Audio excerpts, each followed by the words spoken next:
Today, I have a very shocking news about one of the biggest projects in Ottawa. We're also talking about rental scams. I finally talk about Unreserved and the trouble they're in, and I give you an overview of the August real estate market. This episode is packed with incredible information, so stay tuned.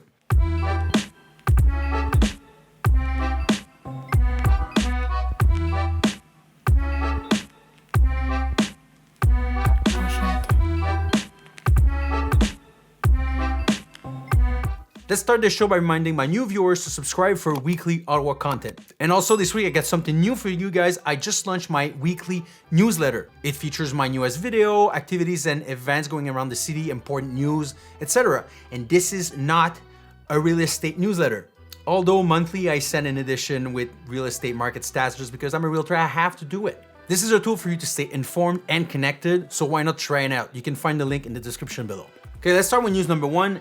Hintonburg, this cool, trendy neighborhood, was supposed to see their skyline change with the coming of a 30-story high-rise building by Claridge, but they canceled it this week. Canceled. This took me completely by surprise. Claridge said that due to inflation, the interest rates and construction costs, it was no longer viable for them to move forward with the project. So far, they only had sold 20% out of the 262 units available in the project. This is below what they would probably need to push the project forward. Claridge said that usually per year they sell 500 to 1,000 units, and this year they're only at 300. They just completed the Claridge Icon, which is the tallest building in Ottawa by Commissioner's Park. You've seen it for sure. And the Claridge Moon, which is walking distance of the Byward's Market. They won't be able to cancel this one because it's going up right now. So Claridge is insistent on the point that this is not a ploy to come back later and ask for more money from people. They will go back to the drawing board and try to make use of this very desirable piece of land, actually. I really love that project because it's 5 minutes from the LRT, it's on the transit line, it's in Hintonburg, a very walkable neighborhood, and you can probably bike downtown. It's literally 5 minutes away. So it's sad to see this project fall flat. But I mean, if the builders cannot make money, that's a business, right? So a little unfortunate. Also, the city recently changed the bylaw. I mean, last week they changed the bylaw for parkland dedication from 10% to 25% for this type of project. That certainly played a role in why Claridge can proceed forward. Claridge executive Malhotra said it's an example of the city not creating proper incentive for transit-oriented development. Like I told you, it was very well located. I'm scared for the future of the city when we're already having a hard enough time building stuff, and there's new fees after new fees after new fees, build, tackle, done. We need more housing. And Ottawa is notoriously bad for red taping. A lot of builders already stopped building in Ottawa altogether because it's too complicated. They also said we need to figure out how we can actually deliver affordable units and not just view developments as a solution to every infrastructure cost that the city can't afford. Again, it's a good point. The city tends to do that. They spend more than they can and then they ask someone else to foot the bill. They already increased the taxes as much as they could, and now they're looking for that money somewhere else, and it's not really up to the builders to pay the bill. Sad, but we'll see what they do with the land. Hopefully something good.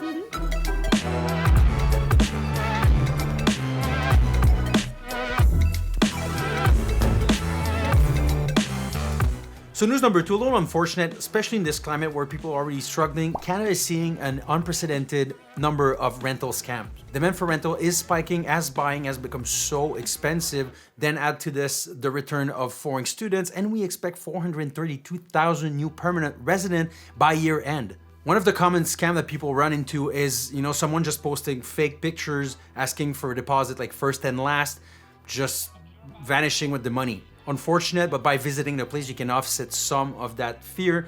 But what they started doing now is they rent an Airbnb, they post the pictures, and then they're able to make you visit the place. Then they take your money, and again, they get off in the wind. And when you show up, it's still Airbnb. It's not there, so you're still, So it's really sad that people take advantage of people like this, but it's not new and it's not gonna stop. So we just have to be cautious. So now you know.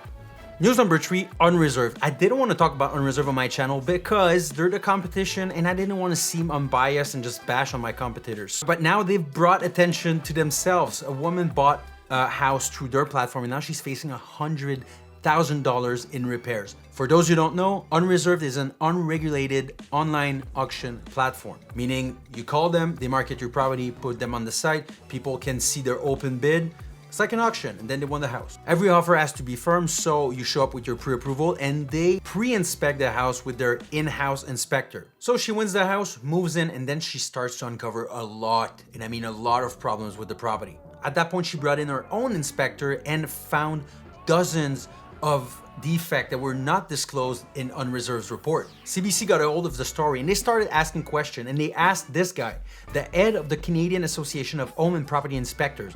So if anyone knows what they're talking about, it's this guy. And he said the reports provided by the platform fall short of industry standards. Not to bash Unreserved, but this is something I warned my clients about time and time again when they were talking about Unreserved. This is one of the pain points I had with this platform. Again, I do think that Unreserved add, some good value add. I love the open bidding. It's just because it's really related to a very strong seller's market. And now that the market is shifting, kind of becoming irrelevant really quick. Another thing is that this is not even bound to the market. It's just poor business practices. So it's a little shady, and the future for Unreserved is kind of not looking too bright. But let me know. Let's assume that this is just a one-time thing. Would you have trusted or trust Unreserved to buy or sell a home? Let me know in the comment. I'm curious.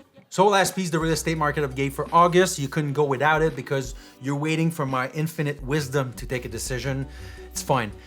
So I talked a bit about it in my last video. August is usually slow, but this year was extremely slow. 27% slower than last August. This is brutal. There's a lot of uncertainties with the rates, and some people do hope that the price will keep going down, so they're kind of waiting on a bit. We're inching closer to 30 days on the market, which if you're just starting now looking at real estate might seem like a very long time, but that's more in line with a balanced market and what we usually saw before COVID. We're also seeing the return of more standard practices like financing and inspection condition being accepted and less bidding war, which is a good thing. So average condo price in August was $422,000, an increase of 4%, and for residential class was $707,000, an increase of 5%. So year to year, we are still up, but market peak was February, and we're just past the 6 months mark from that point. My guess is that when we go full circle and reach February again, we should be 4 to 5% under, and then slowly starting to go back up. We had a little over 2,000 new listings coming on the market in August, pushing the inventory closer to 3 months. What I mean by this, if there's no new listing coming on the market, we would have 3 months of inventory before there's 0 home left. And the last point is that about the rates, I couldn't find a definitive answer whether or not the rates are going to increase in September. I have a lot of conflicting sources, but stay tuned. I'll for sure address it in my upcoming videos. This is all very local, but I made a video about the upcoming Canadian recession. If you want to be aware of what's coming up and maybe prepare yourself better for this, you can watch the video right here, or you can kick back and watch some delicious home tours around Ottawa right here. Thank you for watching, guys. See you in the next one.